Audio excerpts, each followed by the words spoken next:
ಬೇವಿನ ಗುಡ್ಡಪ್ಪ ದೇವಾಲಯದಲ್ಲಿ ಅಸ್ಪೃಶ್ಯತೆ ಜೀವಂತ ಎಂದು ಸುದ್ದಿ ಬಿತ್ತರ.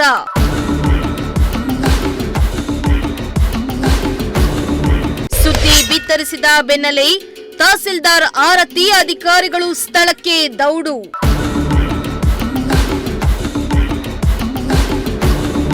ಗ್ರಾಮದಲ್ಲಿ ಸಭೆ ಮಾಡಿ ಸಿಸಿಟಿವಿ ನಾಮಫಲಕ ಹಾಕಲು ಅಧಿಕಾರಿಗಳಿಗೆ ಸೂಚನೆ.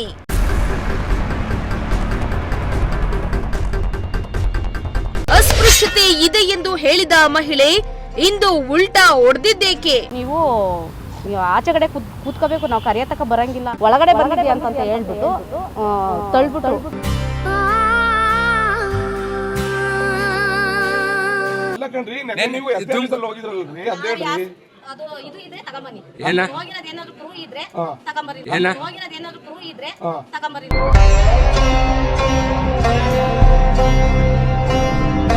ನಾನು ನೆನ್ನೆ ಮನೇಲೆ ಮಲಗಿದ್ದೀನಿ.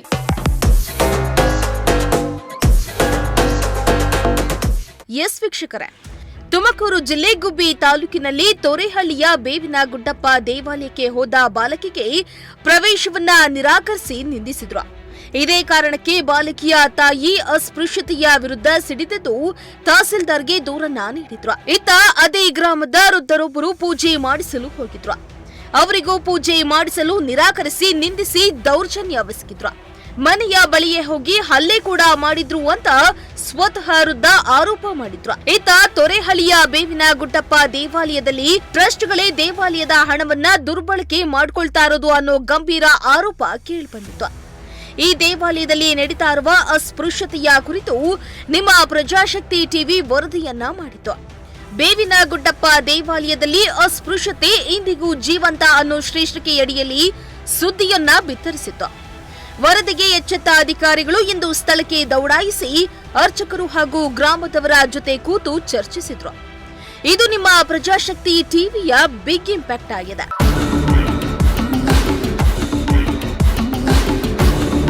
ಹೌದು, ಬಾಲಕಿಯ ತಾಯಿ ದೊಡ್ಡಮ್ಮ ಹಾಗೂ ವೃದ್ಧ ನರಸಿಂಹಮೂರ್ತಿ ಮತ್ತು ಅರ್ಚಕರೊಬ್ಬರ ಆರೋಪದ ಕುರಿತಾಗಿ ಪ್ರಜಾಶಕ್ತಿ ಟಿವಿ ಸುದ್ದಿಯನ್ನ ಬಿತ್ತರಿಸಿತ್ತು. ಈ ವಿಚಾರವಾಗಿ ತಹಸೀಲ್ದಾರ್ ಆರತಿ ಮತ್ತು ಅವರ ತಂಡ ಇಂದು ತೊರೆಹಳ್ಳಿ ಬೇವಿನ ಗುಡ್ಡಪ್ಪ ದೇವಾಲಯಕ್ಕೆ ಭೇಟಿಯನ್ನ ನೀಡಿದ್ರು.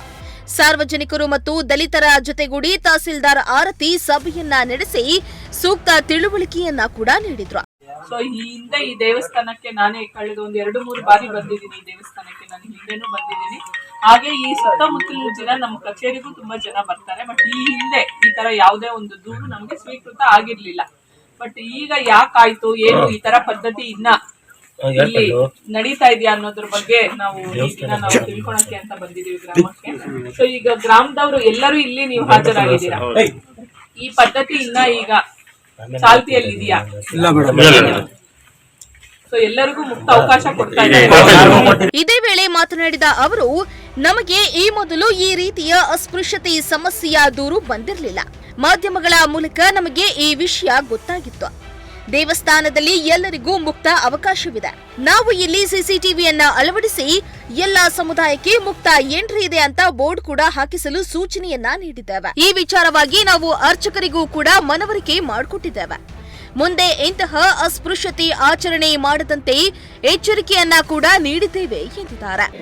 ಇವತ್ತು ಕಂದಾಯ ಇಲಾಖೆ, ಪೊಲೀಸ್ ಇಲಾಖೆ ಮತ್ತು ಸಮಾಜ ಕಲ್ಯಾಣ, ನಮ್ಮ ಪಂಚಾಯತ್ ರಾಜ್, ಸೊ ಎಲ್ಲ ಅಧಿಕಾರಿಗಳು ಈ ದಿನ ಬೇವಿನ ಗುಡ್ಡಪ್ಪ ದೇವಸ್ಥಾನ ಏನಿದೆ, ಸೊ ನಿನ್ನೆ ಕೆಲವು ಸುದ್ದಿ ಮಾಧ್ಯಮಗಳಲ್ಲಿ ಒಂದು ಸುದ್ದಿ ಆಗಿತ್ತು, ದೇವಸ್ಥಾನದ ಒಳಗಡೆ ನಮಗೆ ಈ ಥರ ಪೂಜೆ ಮಾಡಿಕೊಡ್ತಾ ಇಲ್ಲ ಅನ್ನೋದ್ರ ಬಗ್ಗೆ. ಸೊ ನಿನ್ನೆ ಸಂಜೆ ಸಾಯಂಕಾಲ 6 ಗಂಟೆ ಆಗಿದ್ದರಿಂದ ಈ ದಿನ ಬೆಳಿಗ್ಗೆ ನಾವು ಎಲ್ಲ ಸಾರ್ವಜನಿಕರು ಮತ್ತು ಎಲ್ಲ ಗ್ರಾಮಸ್ಥರ ಸಮ್ಮುಖದಲ್ಲಿ ದೇವಸ್ಥಾನಕ್ಕೆ ಬಂದು, ಸೊ ಇದೇನಿದೆ ಇದು ಪ್ರೈವೇಟ್ ದೇವಸ್ಥಾನ ಆಗಿರುತ್ತೆ. ಆದರೆ ಸಾರ್ವಜನಿಕರಿಗೆ ಮುಕ್ತ ಪ್ರವೇಶ ಇದೆ. ಮತ್ತು ಜಾತಿ ಧರ್ಮನ ಹೊರತುಪಡಿಸಿ ದೇವಸ್ಥಾನಕ್ಕೆ ಯಾರೇ ಬರಲಿ ಸಮನಾಗಿ ನೋಡಬೇಕು ಅನ್ನೋ ಉದ್ದೇಶದಿಂದ ಸೊ ಇವತ್ತು ಇನ್ಸ್ಟ್ರಕ್ಷನ್ಸ್ ಕೊಟ್ಟಿದ್ವಿ. ಹಿಂದೇನೂ ಈಗ ಅಷ್ಟು ನಡೀತಾ ಇರಲಿಲ್ಲ ಅಂತ ಹೇಳಿದ್ರು. ಬಟ್ ಈಗ ಏನು ನಿನ್ನೆ ಮಾಧ್ಯಮಗಳಲ್ಲಿ ಸುದ್ದಿ ಆಯಿತು, ಇವರು ಹೇಳಿದ್ರು 1 ವರ್ಷದ ಹಿಂದೆ ಈ ಥರ ಒಂದು ಘಟನೆ ನಡೆದಿತ್ತು ಅಂತ. ಸೊ ನಮ್ಮ ಕಚೇರಿಗೂ ಮೊನ್ನೆ ಸಾಯಂಕಾಲ ಟಪಾಲಿಗೆ ಒಂದು ಅರ್ಜಿ ಸ್ವೀಕೃತವಾಗಿತ್ತು. ಸೊ ಅದರ ಮಧ್ಯದಲ್ಲಿ ನಮಗೆ ಇದರ ಬಗ್ಗೆ ಯಾವತ್ತೂ ಒಂದು ದೂರು ಆಗಲಿ ಆಕ್ಷೇಪಣೆ ಆಗಲಿ ಬಂದಿರಲಿಲ್ಲ. ಹಲವು ಬಾರಿ ಈ ದೇವಸ್ಥಾನಕ್ಕೆ ನಾನೇ ಭೇಟಿ ಮಾಡಿರ್ತೀನಿ. ಸೊ ಇದು ಗೋಮಾಳ ಜಾಗದಲ್ಲಿ ಇರುವಂತಹ ಒಂದು ಪ್ರೈವೇಟ್ ದೇವಸ್ಥಾನ ಆಗಿರುತ್ತೆ. ಸೊ ಹಿಂದೆ ಕಂಪ್ಲೇಂಟ್ಸ್ ಬಂದಿರಲಿಲ್ಲ. ಸೊ ಇವತ್ತೇನು ಬಂದಿದೆ, ಅರ್ಚಕರು ನಾವು ಆ ಥರ ಮಾಡಲ್ಲ ಯಾವುದೇ ಕಾರಣಕ್ಕೂ ಅಂತ ತಿಳಿಸಿದ್ದಾರೆ. ಸೊ ಅವರ ಎಲ್ಲರ ಪ್ರೆಸೆನ್ಸಲ್ಲೇ ಅವರಿಗೆ ನಾವು ಈ ದಿನ ಪೂಜೆ ಮಾಡಿ ಕೊಟ್ಟಿದ್ದೀವಿ. ಸೊ ಇನ್ಮೇಲೆ ಈ ಥರ ಯಾವುದೇ ಘಟನೆಗಳು ಸಂಭವಿಸಲ್ಲ ಅಂತ ಹೇಳ್ತಾ, ಮತ್ತೆ ಒಂದು ಸಾರ್ವಜನಿಕರಿಗೆ ಮುಕ್ತ ಪ್ರವೇಶ ಇದೆ ಅನ್ನೋ ಒಂದು ನಾಮಫಲಕನೂ ಹಾಕಿಸ್ತಾ ಇದ್ವಿ. ಹಾಗೆಯೇ CCTVನೂ ಇದೆ.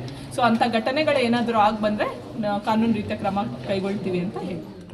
ಇನ್ನು ಇದೇ ವೇಳೆ ತನ್ನ ಮಗಳಿಗೆ ದೇವಾಲಯ ಪ್ರವೇಶಕ್ಕೆ ನಿರಾಕರಣೆ ಮಾಡಿ ನಿಂದಿಸಿದ್ದಾರೆ. ಬೇವಿನ ಗುಡ್ಡಪ್ಪ ದೇವಾಲಯದಲ್ಲಿ ಇಂದಿಗೂ ಅಸ್ಪೃಶ್ಯತೆ ಇದೆ. ಈ ಬಗ್ಗೆ ನಾನು ತಹಸೀಲ್ದಾರ್ಗೆ ದೂರನ್ನ ಕೊಟ್ಟಿದ್ದೇವೆ. ನಮ್ಮನ್ನ ಕೀಳಾಗಿ ಕಾಣ್ತಾರೆ ಎಂದು ಮಾಧ್ಯಮದವರ ಮುಂದೆ ದೊಡ್ಡಮ್ಮ ಹೇಳಿದ್ರು. ಆದ್ರೆ ಇಂದು ಅಧಿಕಾರಿಗಳು ತೊರೆಹಳ್ಳಿಗೆ ಭೇಟಿಯನ್ನ ಕೊಟ್ಟು ವಿಚಾರಿಸಿದ್ದಾರೆ. ನಾನು ಆ ರೀತಿಯಾಗಿ ಮಾಧ್ಯಮದವರ ಮುಂದೆ ಮಾತನಾಡಿಯೇ ಇಲ್ಲ ಎಂದು ಉಲ್ಟಾ ಹೊಡೆದ ಪ್ರಸಂಗ ಕೂಡ ನಡೆಯಿತು. ಉಲ್ಟಾ ಹೊಡೆಯಲು ಕಾರಣ ಇದೆಯೇ ಎಂದು ಒಮ್ಮೆ ತಹಸೀಲ್ದಾರ್ ಆರತಿ ಅವರು ಸೂಕ್ಷ್ಮವಾಗಿ ತನಿಖೆಯನ್ನ ಮಾಡಬೇಕಾಗಿದೆ. ಊರಲ್ಲಿ ಇನ್ನೂ ಕ್ಯಾಸ್ಟಿಸಮ್ ಇದೆ ಸರ್. ಪೂಜೆಗೆ ಹೋದ್ರೆ ಕೆಳಗಡೆ ನಿಲ್ಲಿಸಿ ಪೂಜೆ ಮಾಡಿಸ್ತಾರೆ. ಮತ್ತೆ ನಾವು ಒಣಕಾಯಿ ಏನಾದ್ರು ಕೆಳಗಡೆ ಇಟ್ಟರೆ ಅದು ಅಲ್ಲೇ ಇಟ್ಟು ಅಲ್ಲೇ ಪೂಜೆ ಮಾಡ್ತಾರೆ, ಮೇಲ್ಗಡೆ ತಗೊಂಡು ಹೋಗೋದೇ ಇಲ್ಲ. ನನ್ನ ಮಗಳಿಗೆ ಆಗಿರೋ ಇನ್ಸಿಡೆಂಟು ಸರ್ ಇದು. ನಾನು ನನ್ನ ಮಗಳು ಕೈ ಹಿಡ್ಕೊಂಡು ಹೋಗ್ತಿರ್ಬೇಕಾದ್ರೆ ಅದು ಬಾಯಾರ್ಬಿಟ್ಟು ಜಾಸ್ತಿ ಬಾಯಾರಿತೇನೋ ಒಂದು ಹೋಗಿ ಬಾಟ್ಲು ತೊಗೊಂಡ್ಲು. ಅದು ತಗೊಂಡಿದ್ದಕ್ಕೆ ಒಳಗಡೆ ಬಂದಿದ್ದೀಯ ಅಂತ ಹೇಳ್ಬಿಟ್ಟು ತಳ್ಬಿಟ್ರು. ಆನಂದ್ ಅಂತ ಹೇಳ್ಬಿಟ್ಟು ವೈನ್ ಹೆಸರು ಸೀಮೆಗೇರ್ ಮನೆ ಆನಂದಯ್ಯ ಅಂತ ಹೇಳ್ಬಿಟ್ಟು ಅವರು ಕೆಳಗಡೆ ತಳ್ಬಿಟ್ರು. ನನ್ನ ಮಗಳು ಕೆಳಗಡೆ ಬಿದ್ಬಿಟ್ಲು. ಕೆಳಕಿಳಿ ನಿಮಗೆ ಗೊತ್ತಾಗಲ್ವ, ಬುದ್ಧಿ ಇಲ್ವಾ? ಮೈಲ್ಗೆ ಆಯ್ತು ದೇವರಿಗೆ ಕೆಳಕಿಳಿರಿ ಅಂತ ಹೇಳಿ ಕೆಳಕಿಳಿಸ್ತಾ. ಎಸ್ ಸಿ ಸಮುದಾಯ ಪೂರ್ತಿ ಅದೇ ತರನೇ ಮಾಡ್ತಾರ ಅವರು. ನಿನ್ನೆ ತುಮಕೂರಿಗೆ ಹೋಯ್ತ್ರಲ್ಲ ನೀವು? ಅದು ಇದು ಇದ್ರೆ ತಗೊಂಬನ್ನಿ, ಹೋಗಿರೋದೇನಾದ್ರು ಪ್ರೂವ್ ಇದ್ರೆ ತಗೊಂಬರ್ರಿ, ನಾನು ಅದಕ್ಕೆ ಒಪ್ಕೊಂತೀನಿ. ನೆನ್ನೆ ಕೊಟ್ಟಿಲ್ಲ ನೀವು ಸ್ಟೇಟ್ಮೆಂಟ್? ನಾನು ನಿನ್ನೆ ಮನೇಲೆ ಮಲಗಿದ್ದೀನಿ. ನಿನ್ನೆ ತುಮಕೂರಿಗೆ ಹೋಯ್ತ್ರಲ್ಲ ನೀವು? ಅಲ್ಲ ಕಣ್ರಿ, ನೆನ್ನೆ ನೀವು ತುಮಕೂರಲ್ಲಿ ಹೋಗಿದ್ರಲ್ರಿ, ಅದೇನ್ರಿ? ಅದು ಇದು ಇದ್ರೆ ತಗೊಂಬನ್ನಿ, ಹೋಗಿರೋದೇನಾದ್ರು ಪ್ರೂವ್ ಇದ್ರೆ ತಗೊಂಬರ್ರಿ, ನಾನು ಅದಕ್ಕೆ ಒಪ್ಕೊಂತೀನಿ. ನೆನ್ನೆ ಕೊಟ್ಟಿಲ್ಲ ನೀವು ಸ್ಟೇಟ್ಮೆಂಟ್? ನಾನು ನಿನ್ನೆ ಮನೇಲೆ ಮಲಗಿದ್ದೀನಿ. ಇತ್ತ ಅದೇ ಊರಿನ ರೇಣುಕಮ್ಮ ಎನ್ನುವವರು ಮಾತನಾಡಿ, ಇಲ್ಲಿ ಆತರ ಜಾತಿ ಭೇದವಿಲ್ಲ, ಎಲ್ಲರೂ ಪೂಜೆ ಮಾಡಿಸ್ತೇವೆ. ಆದ್ರೆ ನಾವು ದೇವಸ್ಥಾನದ ಮೇಲ್ಗಡೆ ಹೋಗಲ್ಲ. ಯಾಕೆ ಹೋಗಲ್ಲ, ಅರ್ಚಕರು ಬೈತಾರೆ ಅಂತ ಮಾಧ್ಯಮದವರು ಪ್ರಶ್ನಿಸಿದ್ರೆ ಆತರ ಏನೂ ಇಲ್ಲ, ನಾವು ಮೊದಲಿನಿಂದಲೂ ಒಳಗಡೆ ಹೋಗಲ್ಲ ಎಂದಿದ್ದಾರೆ.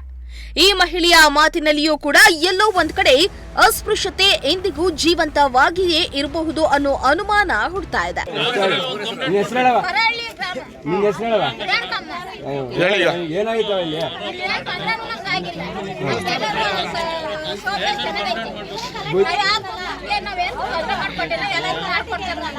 ಪೂಜೆ ಮಾಡ್ಕೊಡ್ತಾರ? ಮಾಡ್ಕೊಡ್ತಾರ? ಮೇಲ್ಗಡೆ ಹಚ್ಚಲ್ವಾ ನೀವು? ಯಾಕವ? ಮತ್ತೆ ಅವ್ರು ಹೇಳ್ತಾರೆ ಮತ್ತೆ ಮೇಲ್ಗಡೆ ನಮಗೆ ಅವಕಾಶ ಕೊಡಲ್ಲ ಅಂತ ಹೇಳ್ತಾರೆ. ಅಲ್ಲ, ಯಾರು ಬಿಡಲ್ಲ ಅಂತ ತಂದಿದ್ರು, ಯಾರು ಮೇಲ್ಗಡೆ ಹಚ್ಚಲ್ಲ ಅಂತ ಹೇಳ್ತಾರೆ. ಅರ್ಚಕರೇನಾದ್ರು ಹೇಳೋರವ? ಅರ್ಚಕರು ಹೇಳೋರ?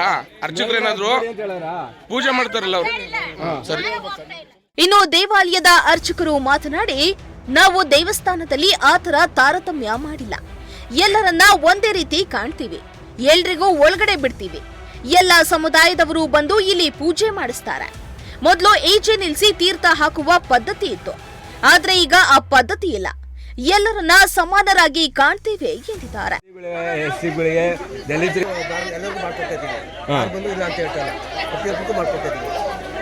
ಬಿಟ್ಟರೆ ನಾವು ಇವರೇ ಬರಲಿ, ಇವರೇ ಬರಲಿ, ಎಷ್ಟೇ ಬರಲಿ, ಬೇರೆ ಕಡೆ ಬರಲಿ ತಾರತಮ್ಯ ಸಮಾನತೆ ಕೊಟ್ಟಿದ್ದೀವಿ. ಮೇಲ್ಗಡೆ ಅವ್ರ ಮೇಲ್ಗಡೆ ಹಚ್ಚಲ್ಲ ಅಂತೆಲ್ಲ ಅಂತ ಅವರು ಬಂದು ಮಾಡಿಸ್ಕೊಳ್ತಾರೆ. ನಾವು ಹತ್ತು ಅಂತೇಳಿ ಅವರೇ ಬಂದು ಮಾಡಿಸ್ಕೊಂಡು ಕೈಗೆಲ್ಲ ಮೊದಲೇ ಹಾಕಿ ಹಾಕಲ್ಲ, ಈಗ ಹಾಕಲ್ಲ, ಈಗ ಎಲ್ಲ ಹಾಕಲ್ಲ.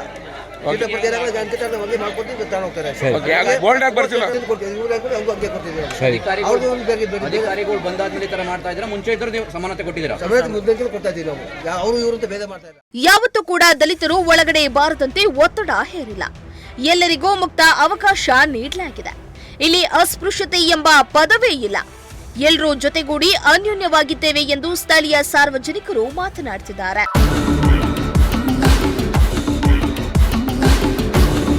ಈ ಸಂದರ್ಭದಲ್ಲಿ ಸ್ಥಳದಲ್ಲಿ ಸಮಾಜ ಕಲ್ಯಾಣ ಇಲಾಖೆ, ವೀಣಾ ಸೇರಿದಂತೆ ಗುಬ್ಬಿ ವೃತ್ತಿ ನಿರೀಕ್ಷಕರಾದ ರಾಘವೇಂದ್ರ, ಸಬ್ ಇನ್ಸ್ಪೆಕ್ಟರ್ ಸುನಿಲ್ ಕುಮಾರ್ ಮತ್ತು ದಲಿತ ಮುಖಂಡ ಹೊಸಹಳ್ಳಿ ಮಹೇಶ್ ಮತ್ತು ಗ್ರಾಮಸ್ಥರು ಹಾಜರಿದ್ದರು. ಆದರೆ ಇಲ್ಲಿ ನಡೆದಿರುವ ಅಸ್ಪೃಶ್ಯತೆ ವಿಚಾರದ ಬಗ್ಗೆ ಮಹಿಳೆ ಮತ್ತು ಸಾರ್ವಜನಿಕರು ಮಾತನಾಡಿರುವುದನ್ನ ಕೇಳ್ತಾ ಇದ್ರೆ ಅನುಮಾನ ಹುಡ್ತಾ ಇದೆ.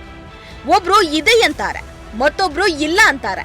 ಅತ್ತ ನಾನು ಕೂಡ ಅರ್ಚಕ ಎಂದು ಅಲ್ಲಿ ಟ್ರಸ್ಟ್ನವರು ಸೇರಿಕೊಂಡು ಹಣ ದೋಚ್ತಾ ಇದ್ರು ಎಂದಿದ್ದ ವ್ಯಕ್ತಿಯೇ ಕಾಣ್ತಾ ಇಲ್ಲ. ಹೀಗಾಗಿ ತಹಸೀಲ್ದಾರ್ ಆರತಿ ಅವರು ಮತ್ತೊಮ್ಮೆ ಈ ವಿಚಾರದ ಬಗ್ಗೆ ಸಂಪೂರ್ಣ ಮಾಹಿತಿಯನ್ನ ಪಡೆಯುವ ಅವಶ್ಯಕತೆ ಇದೆ. ದೇವರಾಜು, ಪ್ರಜಾಶಕ್ತಿ ಟಿವಿ, ಗುಬ್ಬಿ.